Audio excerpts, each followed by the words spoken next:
Sunday Superversive Livestream.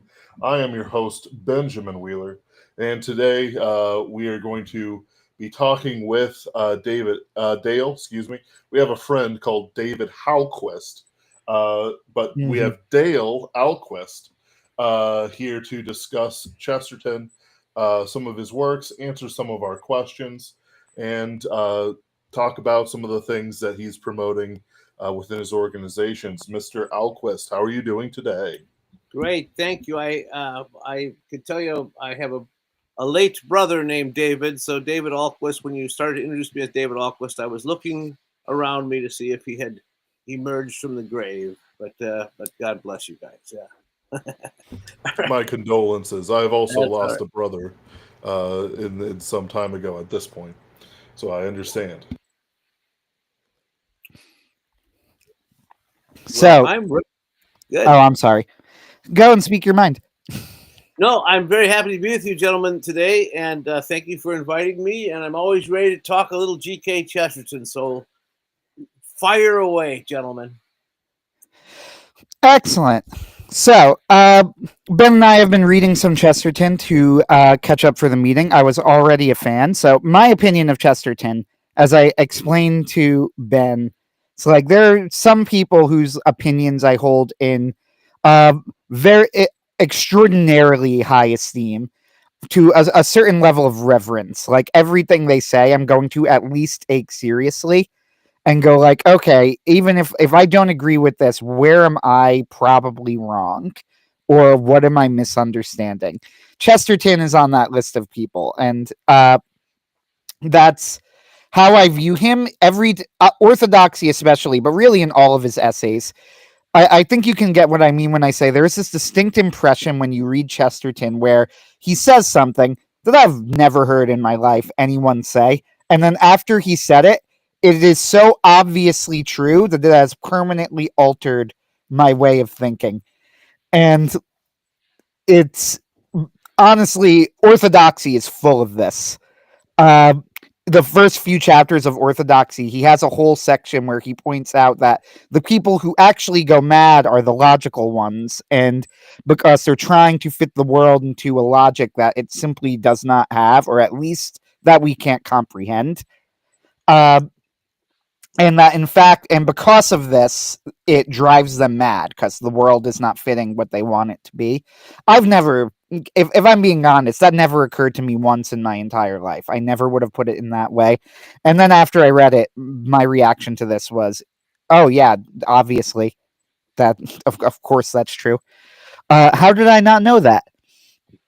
So yeah, let's get started with Ben mentioned that to you before the show. We both read The Man Who Was Thursday. It is one of my favorite books. It's probably the funniest book I've ever read, which is not talked about enough, by the way. I've seen so many reviews talk about how profound it is without realizing like that the entire thing, even conceptually, is like a meta joke about, he's literally infiltrating an organization of anarchists.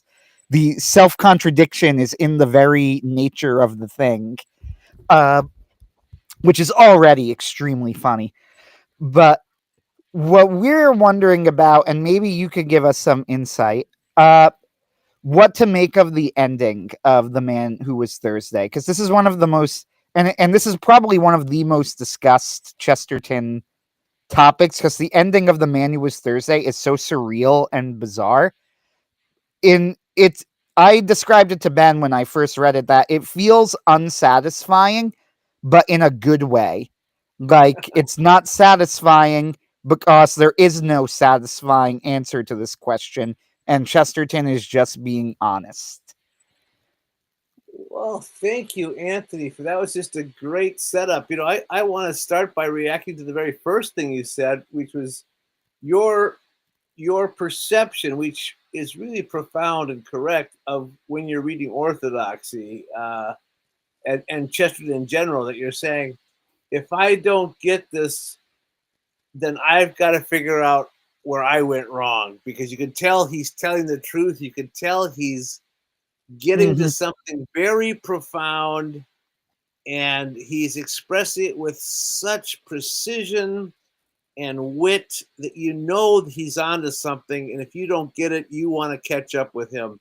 That really shows a great insight on your own part there, and I love the way that you conveyed that. That was really well done. I appreciate that. So here we are, Man Who Was Thursday. Certainly Chesterton's most famous novel. He wrote several novels. When I say several, 7. That's 7 more than most people have written. Okay, and his novels, I think, are all really good and very, but all of them are unique in terms of the novel form. I should say that Chesterton says that the word novel, of course, means new, and it really is not an established form. The narrative or the romantic narrative is relatively new on the scene out of the 19th century, and it does not have an established form in the early 20th century, and so he takes advantage of that. Whereas with poetry, which is at his time losing its form and losing its rhyme and meter, he defends poetry. He defends it has a form that it follows, and that is what protects it and what brings it from one generation to the next. Whereas the long narrative fiction form is new on the scene, and so lots of things are still possible. And Chesterton, I have to say, is very experimental, very original. All of his novels, take a unique approach, and they can't be compared with other novels. And some people are very frustrated by them because they don't seem to follow a form. And The Man Who Was Thursday is certainly the most creative and most original of his novels. And you wanted to go right to the ending. I think we should probably set it up a little bit before we get to the ending. What do you think, Anthony? Should we talk Seems about like a smart idea. Okay. So you have these, and I want to. Here's my first disclaimer: if anybody's listening to it who hasn't read the novel, you should turn this off, read the novel, then come back and listen to the podcast. Okay, because that would be the right thing to do. Yeah, I would agree. Yeah, it's the worst thing Chesterton says that you could ever do is to reveal the end of a mystery story to someone who hasn't read it, because you're taking away a pleasure that they will never have if you spoil it for them. So if you've read this, I hope you will benefit from it. If you haven't read it, you really should discipline yourself to turn this off, come back and join us, and get the whole story, because you'll appreciate it so much more after you've read it. So here's this amazing plot. There's this these 2 poets are having an argument, and one is basically arguing for anarchy, and his name is Lucian Gregory. Lucian Gregory. And our hero is Gabriel Syme. Something is very symbolic in those names, but we'll come back to the symbolism in their names. But Gabriel Syme is arguing in poetry. We're talking about poetry. He's arguing for order in poetry, whereas Lucian Gregory is arguing for chaos and freedom. And it's so exciting if you don't follow the form. And Lucian's saying, no, it's much better if you hit the target. When the train comes into the station, it's better that it arrives rather than goes off the tracks. And yet Lucian Gregory starts to say, no, chaos is better, and is willing to put it to the test, because if you swear your secrecy, I'm going to show you what I mean, that chaos and anarchy is better. And he takes him underground, literally, to a subterranean meeting, an organization of anarchists, as you say, is a wonderful Chesterton paradox. it's and it turns out that they're Lucian Gregory has been pretending to be this poet, but he's really an anarchist agent, and he's hoping to get elected to the new position that's open, available position of the High Council of Anarchists, each one of whom is named after a day of the week. And he's hoping to get elected as the new Thursday. Well, here are these two guys who can't reveal who they really are, and they promised a vow to each other. If Lucian Gregg will be in trouble if he admits that Gabriel Syme has come into this meeting undercover. Well, Lucian Gregory is surprised when Gabriel Syme runs against him for the position of Thursday and is elected. And so he becomes the man who is Thursday. He becomes a member of the High Council of Anarchists. And all of the and then we have a flashback scene that turns out that Gabriel Syme is really an undercover policeman. Yeah, I believe the moment in the novel, and I remember this vividly because I remember laughing very much when it's revealed, is he has the meeting is about to start with Lucian, and Lucian says something like, Gregory says to Lucian, you promised me a very interesting evening in exchange for my silence. He goes, and you've given it to me. You're a man of your word, right? He goes, so I'm going to reveal to you a secret, but you need to be sworn to silence. And he goes, what's that? He goes, I'm a secret policeman. And then he starts them, and then the meeting starts. Yeah. And then so now you have this meeting where Lucian is watching him like, wait, what? It's fantastic. Can't reveal the fact that the guy running for the position of the anarchist is really an undercover policeman. And then he reveals how he became a policeman, and he gets recruited one night by a policeman. Said, "Yeah, I think you could join us because there is we don't care about the normal criminals. God, our heart goes out to them. It's the inner ring of criminals, the ones who hate everything. They hate marriage. They hate life itself, and it's really prophetic. And so Gabriel Syme goes off to meet the other members of the council, each one of whom is named after a day of the week. But the one that's the real mystery is Sunday, and of course when he's recruited into the police. He goes to meet the chief of the police, who is in a dark room. He never gets to see him, and he says, "I have no experience. Why are you hiring me for this job? I have no experience. What kind of a job requires no experience?" And the mysterious chief of police says to him, "Martyrdom. Good day." Okay. Well, then, we'll go quickly as the plot unfolds. Each of the members of the High Council, each of the days of the week, one by one, turns out to be a member of the secret police in disguise. Their masks come off one at a time, and they're trying to find out who Sunday is, and that's where we get to the last chapter. The question that you asked me at the beginning. Yes. All right. So we get to the final confrontation with Sunday. And it's as you say, it's not quite fulfilling, and yet you're fulfilled. And it's definitely more fulfilling than the last episode of The Prisoner.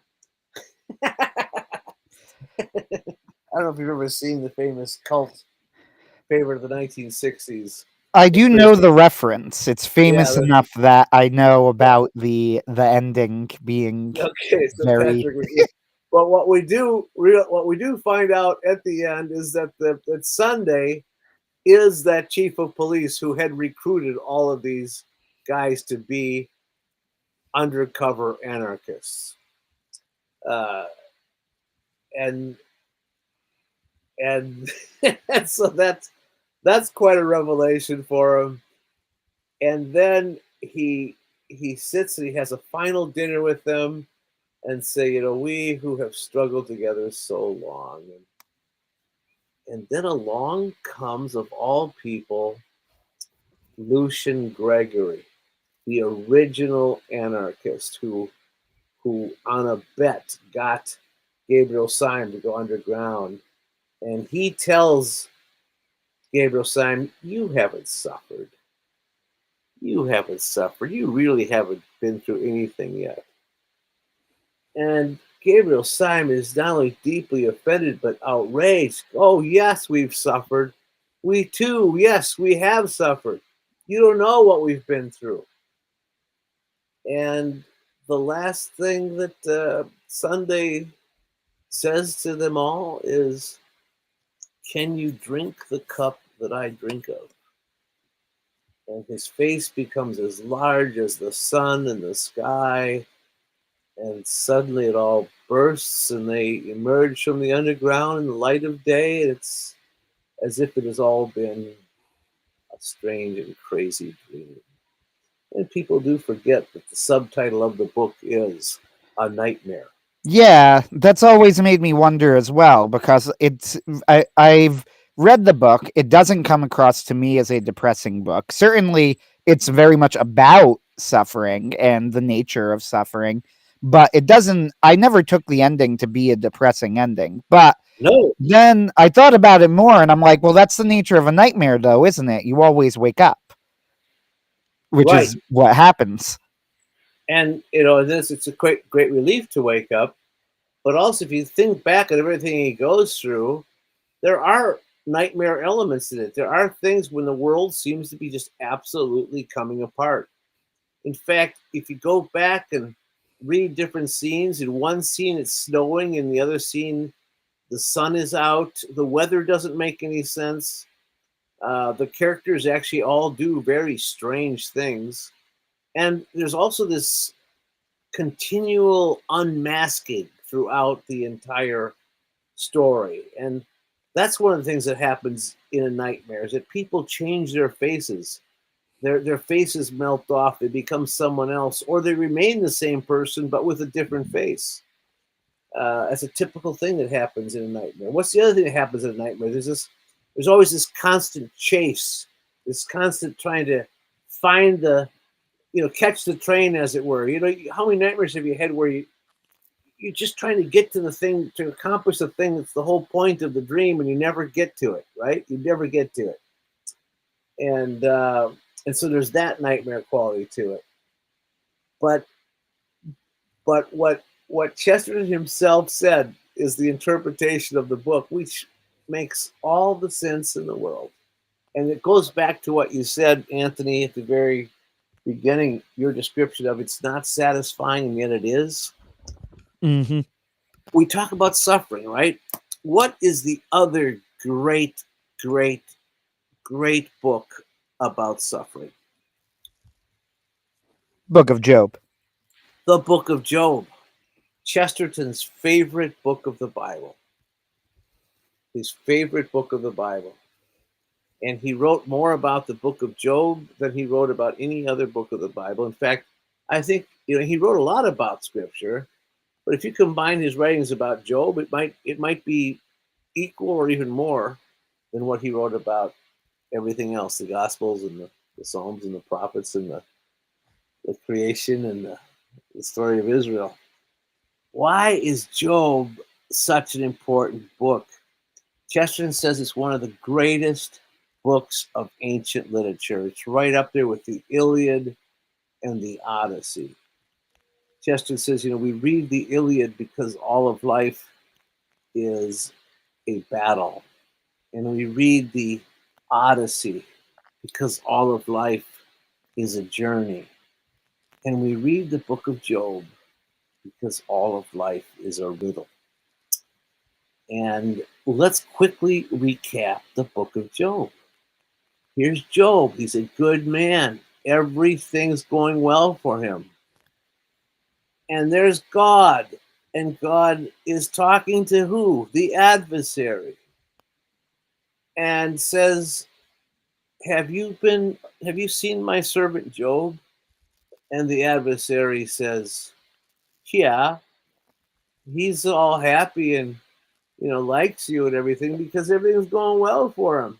If you took away all his riches and all his blessings, would he still be so happy? And God says to him, yeah, he will. Go ahead, do whatever you want to him, just don't harm him, don't touch his body. So the next thing you know, Job loses his entire family. All of his children are killed. All of his wealth is destroyed in natural disasters. He loses everything. And he gets on his knees and thanks God and says, naked I came from the womb and naked I shall return. And so then we go back to that dialogue between God and the adversary. God says, yes, see, he's my guy, right? And the adversary says, well, that's because he hasn't suffered personally. If he were unhealthy, if he were sick, then he wouldn't praise you.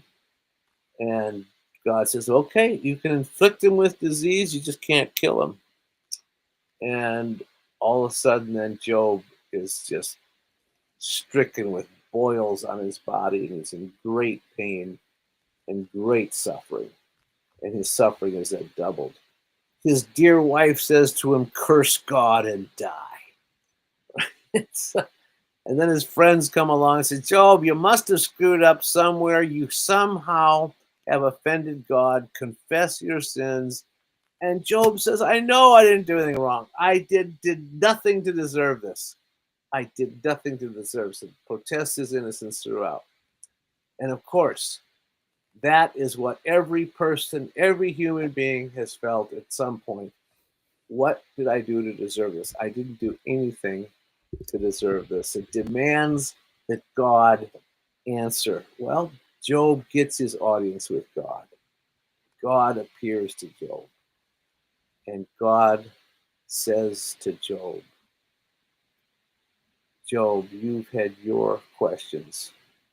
Now I'm going to ask you a question. Here's my first question. Where were you when I laid the foundation of the earth? And then God just proceeds to ask him more questions. Have you ever seen the things that I've created? Have you ever seen Leviathan frolicking in the sea, and the behemoth, and the marvelous mountains and oceans and skies that I've created? Have you ever looked at those things? Have you ever considered creation when all the morning stars sang together? And all he did was talk about creation and ask questions. Doesn't answer a single question. And Job is satisfied. Just like you said, Anthony, you're not satisfied at the end, except you are satisfied. Because God, Sunday doesn't answer any of Thursday's questions. All he does is ask his own question. He says, can you drink the cup that I drink of? Which is, to quote Christ, you say you suffered. Well, are you ready to suffer some more? Are you ready to drink the cup that I drink of? And who's the adversary? Lucian Gregory, Lucifer. Lucifer and Lucian. They're the adversaries. All they're there is to be adversaries. All they are is to question your faith, to see, are you really as good as you think you are? And can you handle, will you still be faithful after you've had this to test your faith, and this, and this, and this?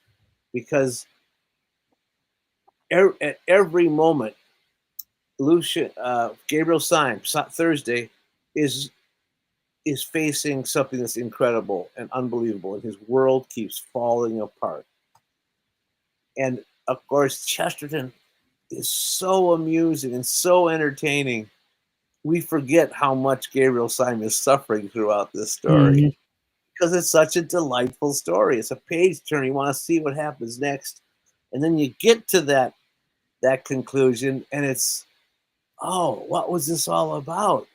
Well, it's about the great mystery of life. Why do we suffer? That's what it's about.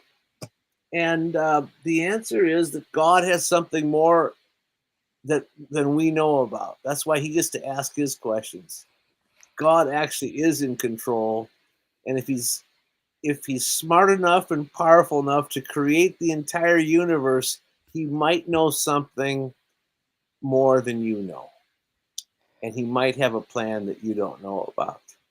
And the answer that you have is nothing. You put your hand over your mouth like Job did, and that's kind of where Gabriel Syme ended up too.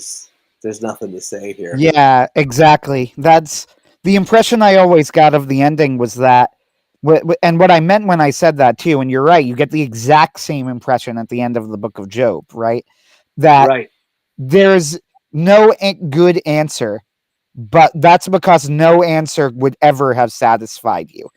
And this is simply pointed out to you, right? Like, what could I say? However, you can never say anything to God that God can't answer. Right. And that's why he levels the accusation at Sunday, who it's at least implied is some way of perceiving God. Like Ben used the analogy before the stream, we were discussing it, like blind men touching parts of the elephant. You know, Sunday is a part of the elephant. And when they try and view God, they can level an accusation at him, but God's always going to have an answer. And it's the same answer he gives to the disciples. When the disciples, you know, the context of that quote from Mark is that James and John have asked Jesus for some sort of reward in heaven. And Jesus gets offended by the question because he says, like, you don't know what you're asking. And then he goes, all right, here's the answer. You're actually going to get an even greater reward than that. Like, it's not even, he goes, you're not going to just sit at my left and my right. You're all going to be like princes in heaven. He goes, but you're going to suffer. It's like, is that what you wanted to hear? You know, can you drink of the cup that I drink of? Right? So it's all kind of the same answer. Like, you don't know what you're asking when you ask these questions. Right. You know, we're all blind men trying to figure out what the elephant looks like when we can only perceive a part. Another interesting thing, too, on this theme, as I'm thinking, and this is something I'm thinking over now, all of the Council of Days remain faithful to the end of the story, all 7 of them. But what's so interesting is that they all react in markedly different ways to the collapse of everything around them. In fact, at one point in the story, all of them kind of give up except one, who is Dr. Bull, who I believe is Wednesday, the cheerful, optimistic one, who simply concludes that he must be going insane because this world could not possibly be like this. So the problem must be with him. It can't be with the world. But everybody else kind of gives up. But at the same time, it's like they all give up, but they don't give up, right? You know, Gabriel accepts the fact that this is what the world is like, but he does not accept that this is what the world should be like. That's the one of Chesterton's most famous scenes, throwing the lantern into the ocean. And that's one of the things when connecting it to our superversive fiction movement, right? That's so refreshing about Chesterton is that he accepts the value of civilization. And I think this is ultimately when we talk about what we mean when we say superversive fiction. You know, the if you didn't grasp it with the name, the obvious antithesis is subversive, right? The undermining. Now, fiction that undermines is not always necessarily a bad thing. So superversive doesn't necessarily automatically equal good, and subversive doesn't automatically equal bad, right? Some things are rotten and need to be torn down. But if you're going to do that, to get back to Chesterton again, it's like Chesterton's fence, right? You know, you have his fence. If you're going to tear something down, you better know why it was there. You better know what you're doing.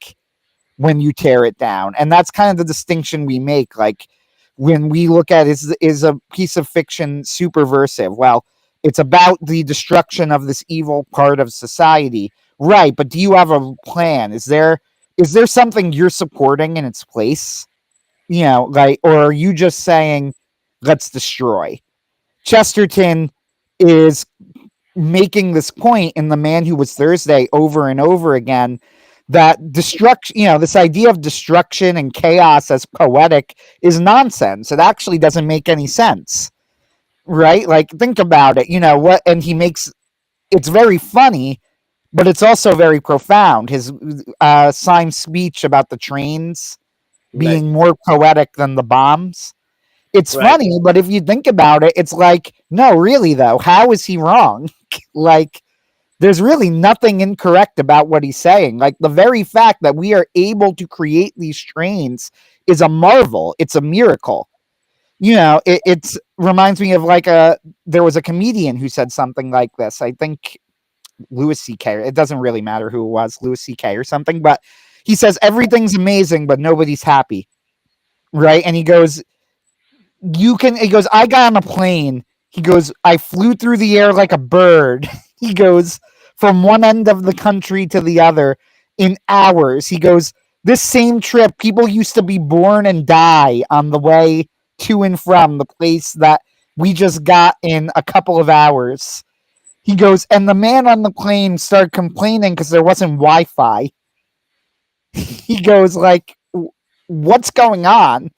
And, there's something profound about that. And I think that's when you look at like the heart of Chestertonian whimsy, right? Why is he so whimsical? That's it. Well, because we live in a civilization that allows in a civilization period, really, right? That allows us to do these things.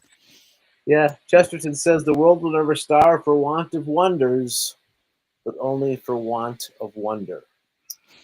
And he predicts, 100 years ago that with all these technological marvels that we are achieving, what we're losing along the way is our appreciation and our sense of wonder at these things. And that whole line about chaos, Chesterton says in The Man Who Was Thursday, chaos is dull. And order is actually the exciting thing, because order is the rare thing. There's it mirrors what it's a line from Orthodoxy, which, by the way, he wrote at the same time he wrote The Man Who Was Thursday. Those books that's so interesting, but it makes a lot of sense. Yeah, they came out at the same time, 1908. He says there are 1,000 angles at which a man can fall. There's only one angle at which he stands. And that's the profound thing. There's to get it right, it's to hit the bullseye with the arrow is the rare thing. There's lots of different ways to miss. And there's nothing poetic about missing. The great line, by the way, from his essay on the Book of Job, which is, I think, a really necessary supplementary reading to The Man Who Was Thursday. He says that the riddles, he says the solutions, I want to get this line right. The riddles of God are more satisfying than the solutions of man.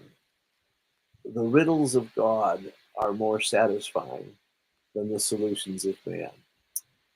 And I think what the artist is always trying to do is explain the riddles of God, and maybe come as close as you can to explain the riddles of God. And the closer you get, the more satisfying it is.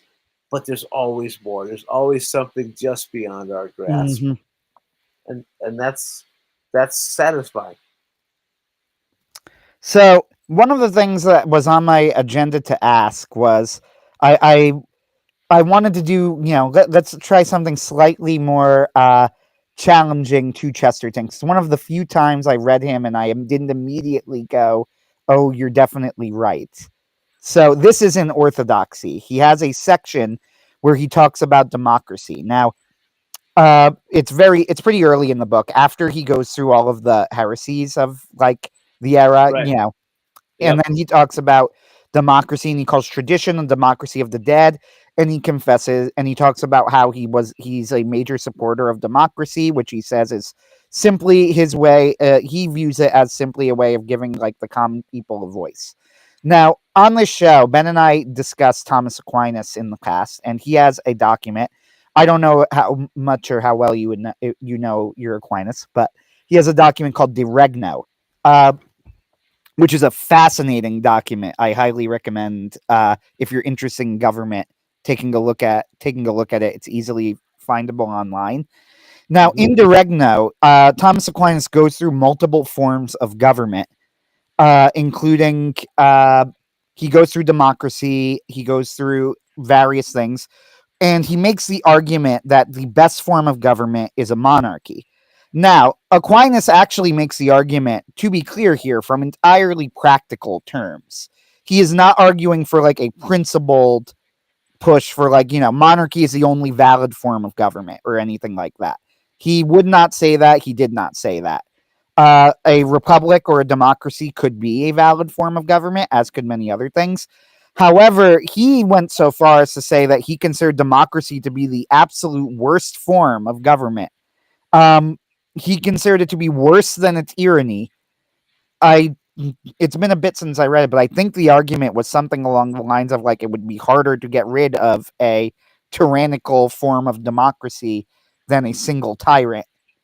That it entrenches itself. Now, I know that Chesterton was very familiar with Aquinas. He wrote what I think it's considered one of the greatest biographies of St. Thomas ever written. And he described, and I've read part of it. I didn't finish it. I read his biography on St. Francis, but I didn't finish his biography on St. Thomas yet. And he describes St. Thomas with, honestly, I don't think Chesterton himself would accept this, but as someone very similar to him, as like an apostle of common sense, right? That basically all Thomas was really doing was threading the needle between these extremes, right? That yes, reality is real, yes, the material world is real, but yes, the spiritual world is real as well. And anybody who says either one or the other is obviously wrong. So, and he's like, that's really all Thomas was doing. But, to say that now is like to miss the titanic impact of what it meant at the time when you had all of these competing ideals. So I wonder what you have to say, what you would have to say about like what seems to me at first glance, and it could be a confusion of terminology as well, to be a contradiction between St. Thomas and Chesterton. And if I need to deliberate between the two of them, I don't think I'm qualified. Yeah, Well, that's a great question. Yeah, no, that's an outstanding question, Anthony. Thanks for asking it. I'll try to offer here what I can. I would say, first of all, yeah, Chesterton is a great believer in democracy and a great defender of democracy. And of course, one of his great lines is, "The Christian ideal has not been tried and found wanting. It's been found difficult and left untried." And in the modern world, I think he would say the same thing of democracy. It's not that democracy has been tried and found wanting. It's been found difficult and left untried. And, historically, he would have seen the benefit of a monarchy in a small kingdom. And he pointed out that throughout most of history, most kingdoms were small. The whole idea of the large nation with the one king over all the large nations, relatively modern thing.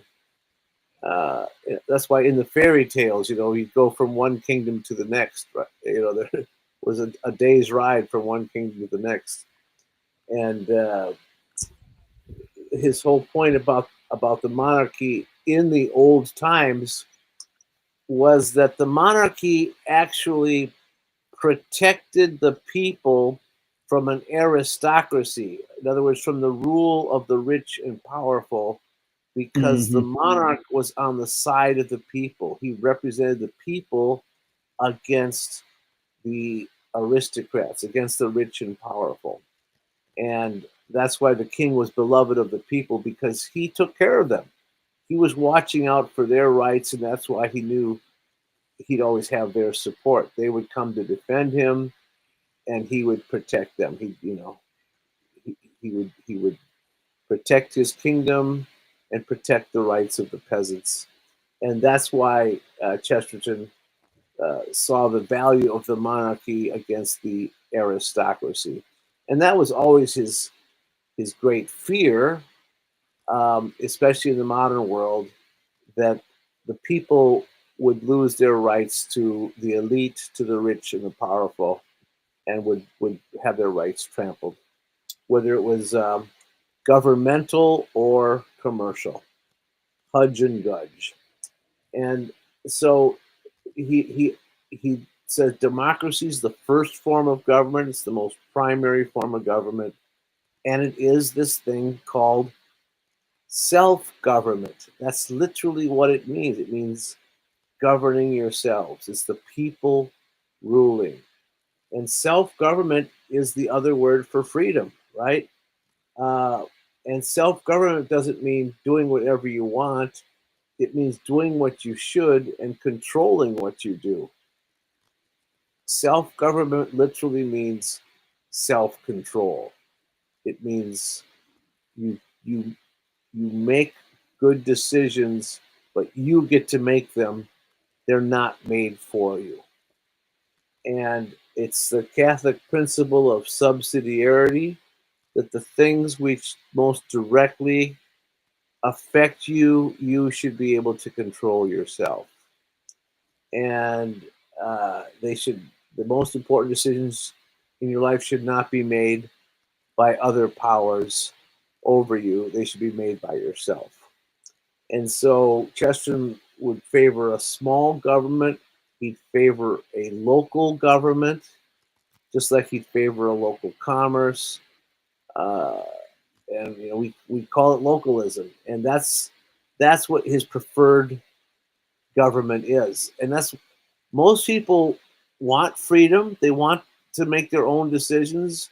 His great defense of democracy in orthodoxy is that the most important decisions a person makes should be made by themselves and not be made for them. The bigger the government gets, the more decisions that are taken away from you, the more rights of the common man that are taken away. And he's particularly worried that as soon as the government gets too big, as soon as it has to be a representative government, it stops representing. That's the first thing the representative does, is he stops representing. And so who's lost? The common man, the common citizen, gets his rights taken away from him. Now, I can understand why Thomas is saying, just from a purely practical matter, to have one specialist in charge of government could be more efficient. But Chesterton's goal has never been efficiency. Efficiency is not a goal. Efficiency is you try to be efficient to achieve some other goal. The goal is freedom. The goal is liberty, and to not be controlled by others. So that's Chesterton's argument. He says it's okay that the saints argue. They don't have to agree on everything. And I don't know that he actually read that particular passage of Timus Aquinas. He was sort of a latecomer to Thomas, and what you said about the two of them is absolutely right. That they just connect. They connected so well on things that they were of like mind, and that's why he had such a great affection for Thomas. The whole idea of defending reality as real, and there is and is, with modern philosophy just completely coming apart. But I think with democracy, Chesterton will always defend democracy, but it could only be achieved on a small scale. That's his great argument. Yeah, I think so. One of the things I loved about his biographies is that when you read them, both of them, his biography of St. Francis and St. Thomas, he will have little asides where other historical figures will flit across the pages almost, and he will give like a one-page sketch. And the one-page sketches are always almost as fascinating as like one of my particular favorites was when he was talking about St. Thomas meeting St. Louis. And and he says that when he goes to the court, he has like a one-page sketch of St. Louis. That's all that's it. And in the sketch, he says something along the lines of like what made St. Louis such a great king and why he was a saint. And he goes, and he was an entirely different saint than Thomas Aquinas. Like he was a completely different person. Honestly, not even similar. Right. They said, but what made him so great was that he would have been great at whatever role he was in. They said if he were a soldier, he would have been a great soldier. If he were a farmer, he would have been a great farmer. He was a great king because he happened to be the king. And that was the role that he had to play. And it was like, he saw it as God put me in this position. So I'm going to do it as well as I can. And that's what makes him great. And he relays this wonderful story that I'm going to butcher because it's been a bit since I've read it and I'm paraphrasing it. But where Thomas is invited to a dinner in his honor, I believe. And they're at the dinner and and they're all talking and Thomas isn't paying attention because he is struggling over some sort of philosophical problem from the Manichaeans, I believe, if I'm pronouncing the Manichaeans. that right. Yeah, the Manichaeans, right. The Manichaeans. Manichaeans, thank you. The Manichaeans. And in the middle of the dinner, they said, suddenly, in interrupting everyone, St. Thomas slams his fist on the table and says, that's how I'll handle the Manichaeans. And then everybody turns to him, and then St. Louis turns to his attendant and whispers, you might want to get something to write this down. He goes, you're going to want to remember it later. Yeah. So, it's interesting because you see this sort of same kind of thing in The Man Who Was Thursday, I think, right? Where you have all of the different personalities of the Council of Days, and they're all very different from each other, but they're all working towards the same goal. It's also interesting, I think, now that I'm thinking this over, in The Man Who Was Thursday, he has two stories in there that are very similar to each other. One of them is how Gregory makes it into the council, which is that he essentially becomes more anarchistic than the anarchist. The anarchist now, Lucian, and by the way, this is not all off memory. I looked up the plot while during this. So, Lucian, is trying to make himself look kind of weak and harmless because there's a policeman there.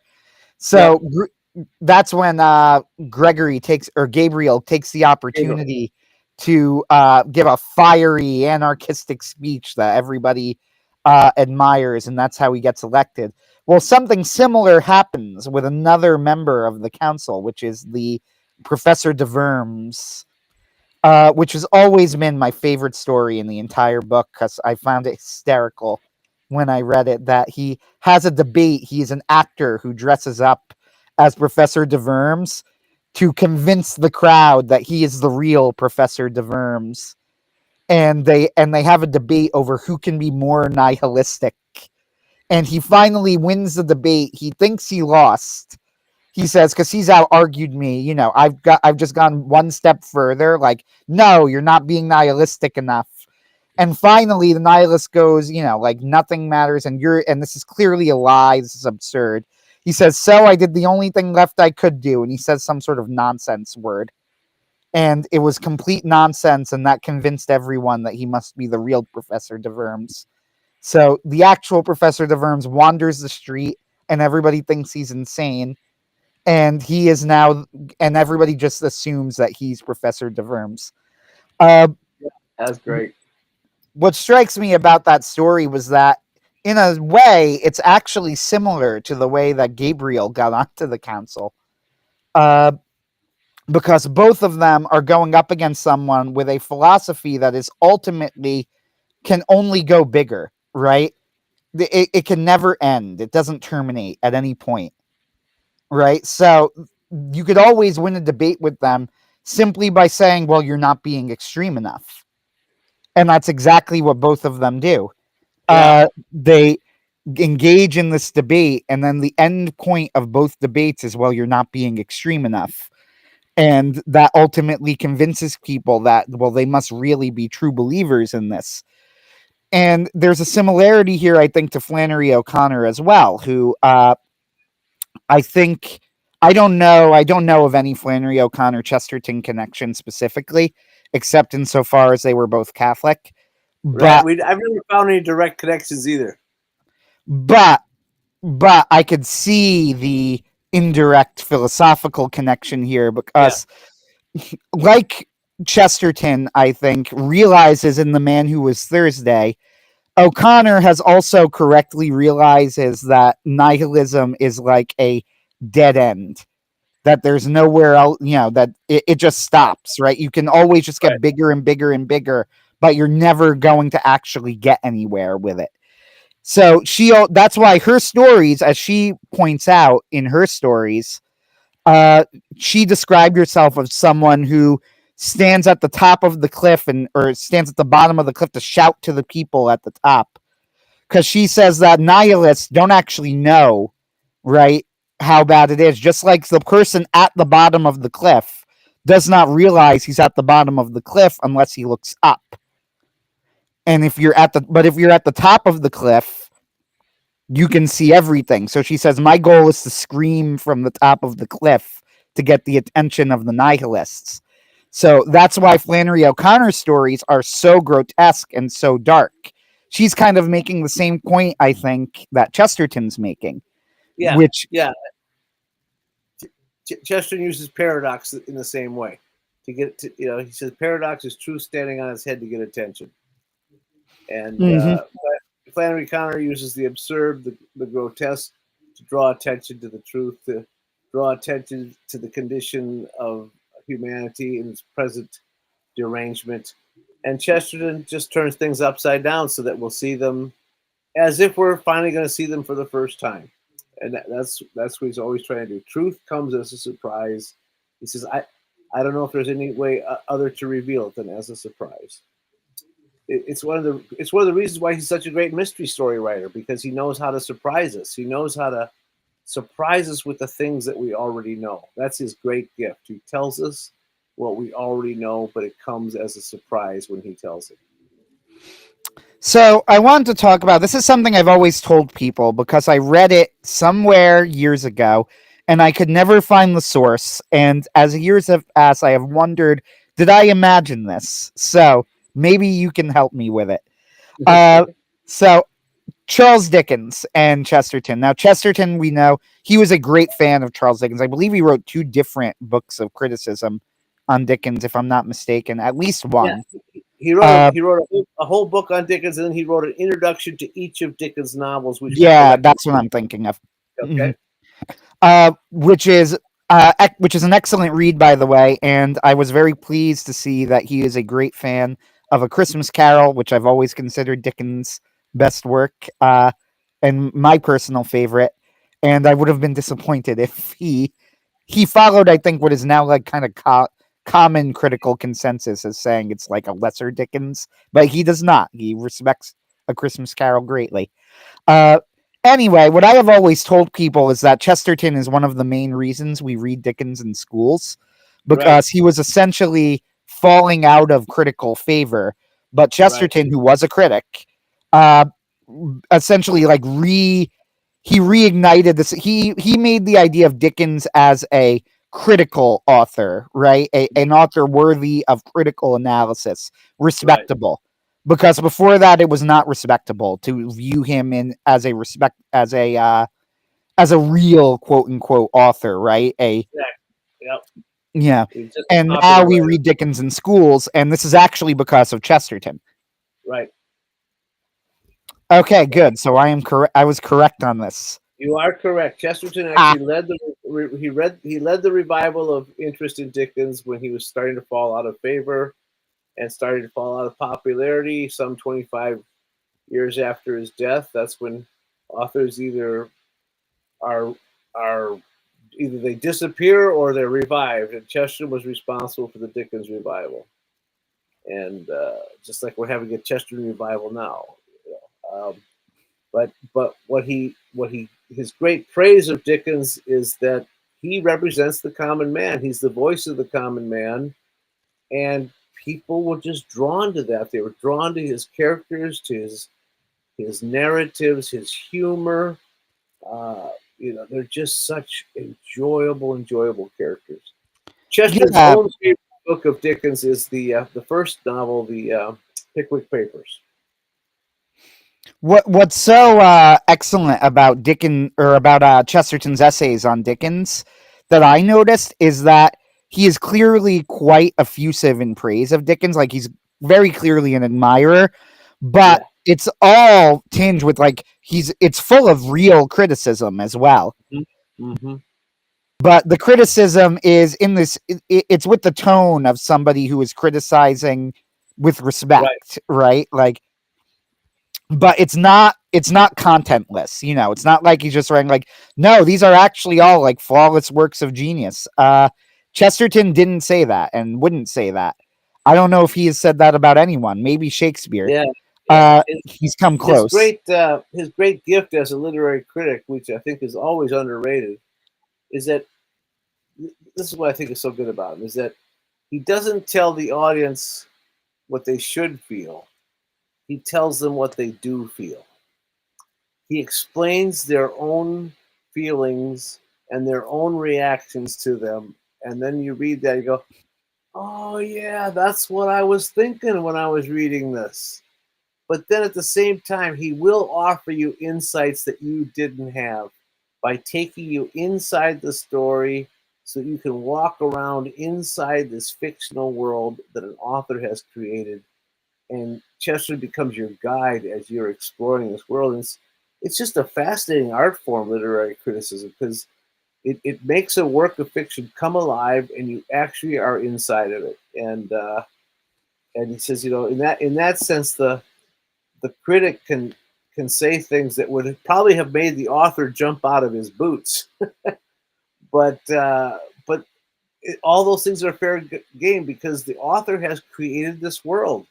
And we are entitled to interpret it many different ways because it does now have a life of its own. Yeah, one of the insights he made about Dickens I thought was extremely brilliant, and I've never forgotten from when I read it, is I think he was talking about it when he actually, in his review of the Pickwick Papers, he says that Dickens is such a populist author that he goes, it is true. He goes, it's absolutely true. It's completely correct that just because a book is popular does not necessarily mean it's that author's best book or even that it's good, right? Like in Shakespeare's time, his most popular play was Pericles, which is almost forgotten. Yeah. He goes, but Dickens is such a populist author that in his case, all of his best books also happen to be his most popular books. He goes, so therefore his most popular work ever is Pickwick Papers, he says, and it just so happens to be his best book. And A Christmas Carol is one of his most popular books, and it is one of his best books. And he goes down the line like that. And I've always remembered that about Dickens because it's very insightful.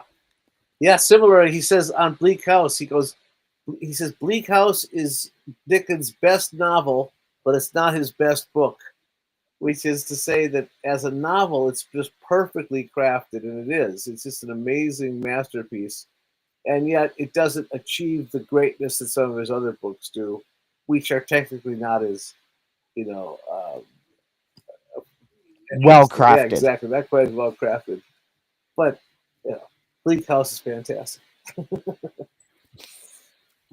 So I wanted to ask about his views on Shakespeare because this is one of the times where I could say that I was at least partially in lockstep with Chesterton in advance because in his essays on Hamlet. because I've always read, and this is with a lot of Shakespeare, and I was so gratified to see Chesterton kind of echoing some of what I thought, which is always nice. Fantastic.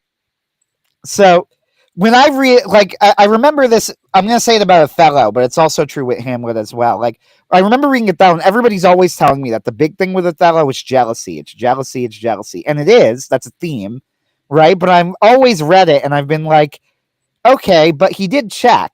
Like, he was lied to.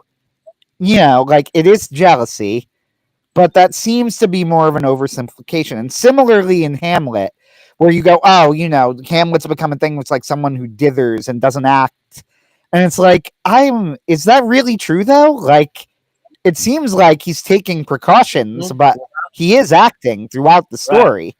In fact, at certain point, the biggest mistake he makes in the entire thing is when he acts the fastest, which is when he kills Polonius.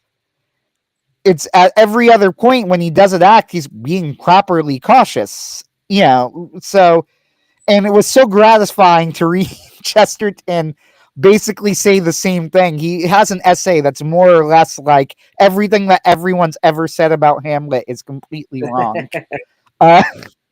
And his point in the essay, he says, people interpret Hamlet as a skeptic.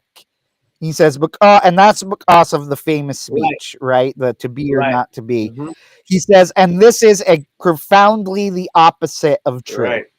He goes, it could not be less true. It's almost it's such a thorough misunderstanding of who Hamlet is, as if this is how you're viewing him, you're simply not going to understand the work.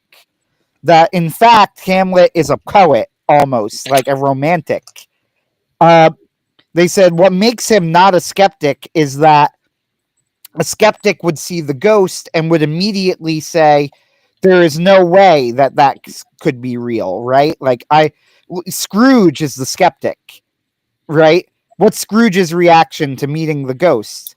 He says, you know, you could just be a piece of gravy, right? You're more grave than gravy. Yeah. But Hamlet is not. Hamlet says, okay, it very well might have been a ghost. I just want to be sure. So it's strange that we criticize him for not immediately acting on the word of a ghost. Where you go like, isn't that like just proper caution? And then you go, at the same time, though, he doesn't reject it either. He says, all right, the ghost has given me actionable data, right? It's either true or not true. Therefore, I must test this out. And that's exactly what he does throughout the play. Now, he does make a point, and he has two essays on Hamlet. One was a response to someone else. In the other essay on Hamlet, he says, people who say Hamlet did nothing wrong are also missing the point, because it's still a tragedy, right? Hamlet does make mistakes. They said, but to say that the flaw of Hamlet is in his skepticism is not correct. Right. Yeah, in fact, it's actually more than two essays on essays. There's quite a few on Hamlet. In fact, they're all in. Oh, really? I edited a book called The Soul of Wit, G.K. Chesterton on William Shakespeare, and you can get that book from our website. I think I'm going to post our website, www.chesterton.org.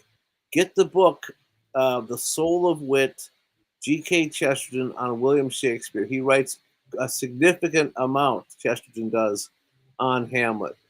My favorite criticism is the one he offers of Macbeth, but he writes on Lear and on Othello and all the big tragedies, but he writes on the comedies as well, and it's a marvelous piece of writing. Yeah, I'm aware. By the way, I do have the book because I saw that you had edited it, but I haven't read it yet. I've read some of his essays separate from the book, so now I'm looking through it. And I'm like, oh wow, there are like 5 Hamlet essays in there. So there you go. But yeah, I know that he said something. He believed that Shakespeare's best play was A Midsummer Night's Dream, correct?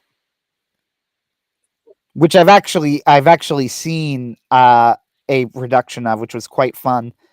I don't know if I would tend to agree with him on this or not. That's Chesterton being completely paradoxical, but he he praises the great character of Bottom the Weaver as being this, this guy who could eat giants for breakfast. There's just nothing quite like him in all of Shakespeare. The guy who wants to play every part in the play, and who gets the ass's head, and it's this absurdly wonderful comic character that every time he's not on the stage, you want him to be back on the stage. But what Chesterton says is so great about the play is the magical quality that makes you wonder about the fairy world. That there's this thing just on the other side that we don't know about. That's a little unnerving. And he says the best scene in the play is at the very end when you think it's all over and the fairies come back on stage one more time, and we should be questioning, are they real? Are they in our world or not? And if you walk home alone that night after seeing the play, you'll think about that. It's just terrific. But of course, the only way to let Chesterton defend that assessment that Shakespeare's best play, of course, is to read that essay. And I've said before that if you were a high school English teacher and some kid handed in an essay like Chesterton's essay on the Midsummer Night's Dream, it is one of the most perfect pieces of literary criticism ever written. If I were the English professor or English teacher, I would get on my knees and weep and retire because my life has been fulfilled. I'll never have this experience again. Yeah, I wouldn't expect to receive that essay from a high school student. I can say that. That's one I have read, but it's been a bit, so it's not fresh in my memory. Don't get me wrong. They're like, I mean, I've never read a bad Chesterton essay, right? They're all entertaining to some degree or another. So Chesterton is one of those guys who I've described in the past as he influenced everything, and you might not realize that, until you research him. So what was his impact on the mystery genre? Now, I have not read all of his Father Browns, but I've read several of them. One in particular has always stuck out in my mind because of the riddle in it, which is how do you, I don't even remember the story that well, but I remember the riddle, which is how do you hide a tree? And then it comes up over and over again in the story until the reveal at the end, which I remember being quite ghoulish. If you know this, know the story, I don't know if I should reveal it because that would ruin the story. I'll let them read it. Yeah, no, okay. But it's a wonderful riddle, and I remember that very well. So Chesterton's role in detective fiction is really very, very important. In fact, it can't even be underestimated. And anybody who knows a fair amount of detective fiction and the whole mystery genre will immediately appreciate the role that Chesterton played in it. And it's this, that until the time Chesterton wrote, all mystery genre was one of two kinds, Anthony. It was either Sherlock Holmes or it was bad imitations of Sherlock Holmes. But they always involved the super sleuth, the guy who's just way too smart, who can just figure anything out, who has this encyclopedic head, who can hear someone walking in the next room and figure out that one of his parents is Lithuanian, who can tell how old a man's trousers are by the sag at the knee, and just, a detective that is a superhero. Whereas Father Brown is the first underdog detective, the detective who doesn't look like he's going to match the criminal or the crime or the whole mystery. That he doesn't look like he's capable of solving it, and so he also is put on the same plane as the reader, as the other characters in the story, and all the suspects, and the criminal. And he has just as much chance to solve the problem as you do. You have just as much a chance to solve it as he does. And what he is able to do is see the one thing that everybody else misses. All the clues are there. Nobody can solve a Sherlock Holmes mystery. No, he Yep. knows stuff that you don't know, right? But So Sherlock Holmes mysteries, this is something I've made my own, right, like not professional level, but study of because I'm interested in the topic. right, Sherlock Holmes mysteries, and I am a huge Sherlock right, Holmes fan. of I've course, read all yeah, 60 multiple just times, delightful. right? But they're not mysteries, they're adventure Mhm. stories. That's the way you should think Yeah, of them. That is how they are structured. You can't solve them. You literally, with very, very few yeah, exceptions. And those exceptions, Conan Doyle has even said he's quite proud of them. Uh, because they're exceptions. It's like one of his later stories, The Devil's or something, which is like a locked room yeah. mystery. Yeah, So that's but they're not yeah, mysteries but really. the locked room mystery is the perfect detective story. That how you, here's this mystery. How can we solve it? We all have all the clues available to all of us. Who's going to solve it? The perfect mystery is that if you, even though the clues are there, you still can't figure it out. And when the reveal comes at the end, you Chesterton says it's the only genre that makes the reader feel good when it makes them feel stupid. Because there's that great Yeah. joy, that great pleasure. Oh yeah, of course that's the answer. Oh, you feel so stupid for not figuring it out. And then you go, oh yeah, that's what it was. Because all of a sudden everything lines up for you. You can see all the clues backwards, and that's the real fun in it. And boy, and only a few mystery writers can achieve that perfect balance to give you that thrill, to give you the thrill of the reveal when you pass. Chesterton says from the state of ignorance to knowledge, which of course is good for your humility because you hadn't figured it out, but you have that great pleasure of moving from ignorance to knowledge and then seeing that it's the right answer because you know all the clues. There's no new information. It's just that you didn't see it. Again, that's why Chesterton's such a great writer. He shocks you with what you already know. And when he created the Father Brown character, he created the underdog detective so that's why you have Miss Marple and Columbo and Monk and all the other detectives who look like they have something wrong with them, who don't look like they can do it, and and they have to overcome their own handicap in order to solve. Mhm. Yeah, this itself is such a big topic as we could talk about, for example, the modern misinterpretations of Sherlock Holmes is its own entire topic. Like when I was growing up, and when I say this, I mean like in high school, so it wasn't that young, but I was a big fan of the BBC Sherlock. Now, years later, then they came out with a Christmas special. That was the worst thing I'd ever seen in my life. I couldn't believe how bad it was. And now when I rewatch them, I see all the flaws that were there from the beginning going back, right? That sort of thing. And what's so interesting about it is if you read Sherlock Holmes versus watch modern adaptations of Sherlock Holmes, you will find that the character has very much taken on a life of his own. Like this idea that he is a superhuman, for example, is actually an interesting Yeah, example. Um, he don't get me wrong. I'm not saying that Conan Doyle doesn't do this at all. Like he absolutely does, especially because he has 60 stories and pretty much his best by far. Uh, his best by far were in like the first two volumes of Sherlock Holmes stories. Uh, so the final story, his final batch of stories, it gets a little bit more like this. But when you watch adaptations, they'll make it like, he has to be superhuman. That's partially because in the modern day, you can't really have Sherlock Holmes anymore, which is a sad yeah, thing to say. And I almost don't like saying it.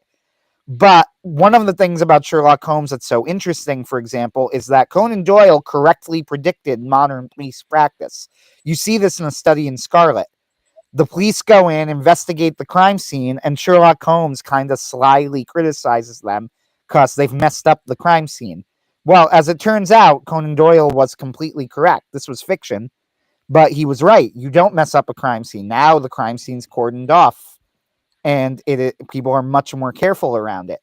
The other thing is that in the first Sherlock Holmes stories, Sherlock Holmes is very clear that he considers his methods learnable.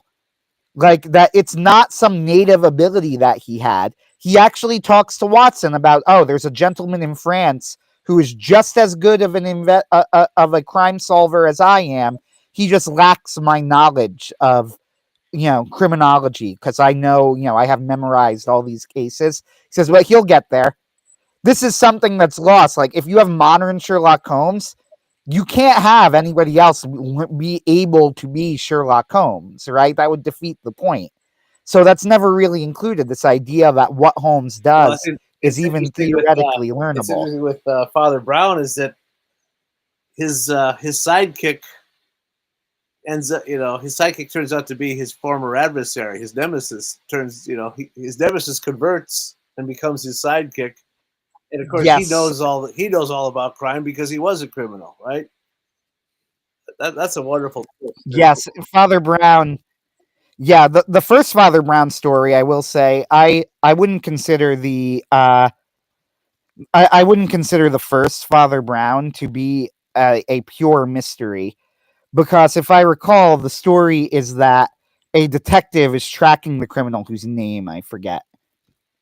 Flambeau. Flambeau Something is with the F. Flambeau. Flambeau, Right. thank you. Yes, he's tracking Flambeau, and he says that Flambeau is a master of disguise. The regular Moriarty, and the only possible thing that's impossible for him to hide is that he's very, very tall. And he said, but everything else he can hide with like perfect precision. So he's on the lookout. He says he's on the verge of just, if anybody's over 6 feet tall, he'll arrest them on the spot. And then he sees that there's something weird happened in a restaurant. And he goes, now, it has no connection to Flambeau whatsoever. But he's so scrapped for clues, and he's so desperate for any possible sign of where Flambeau might be. He runs to the restaurant. And then there's just a series of weird things going on. I think it's a great mystery, because you're wondering, why are these all, you're trying to solve this puzzle of what's going on. I think it's a great mystery. And everything makes sense when you hear the explanation at the end. Yeah, without spoiling the explanation at the end. I guess I didn't think of it much as a mystery because it wasn't about the solving of a crime, but I suppose it was about a mystery in the sense of you're trying to figure out what's going on in the story, right? Yeah. Okay, so to catch the criminal. I'm sorry. Solving a crime is, you do catch the criminal. That's the whole point, and you catch him in the act of the crime. So there is a solution that takes place. So we're going to be wrapping up soon, but I wanted to ask you this. I think I sent it in the email as well because it is of curiosity. It is of interest to me personally. The cause of canonization for Chesterton. Is there any update? Because on Matt's show, you said you were hopeful that a bishop was maybe taking interest in it. So I am just wondering, is there anything? Well, I can tell you the same thing I told Matt, is that there is an interest from a bishop, and we do believe that the cause will be opened within a year. That's what we believe. Oh, that is excellent to hear. I very much hope so. I know, if I had to guess, the main thing that's going to push back against Chesterton is what I would consider to be misquotes about Judaism. Yep. Now we'll see what it does.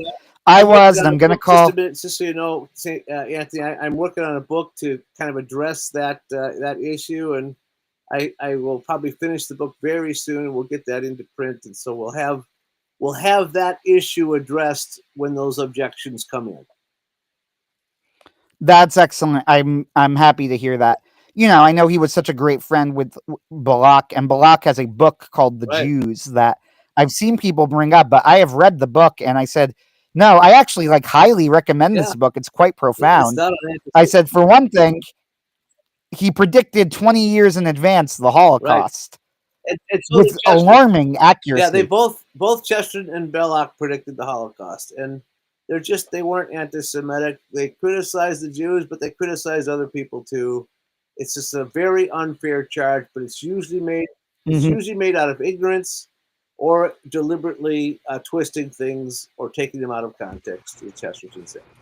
And of course, oversensitivity and the destruction of good Christian men. But it's one of those things where we can definitely have another stream on that when you release it, as this is an Sure. interest of ours in the background.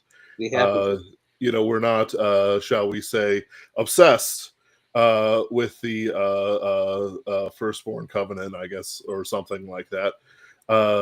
Just No. because Yeah, it feels.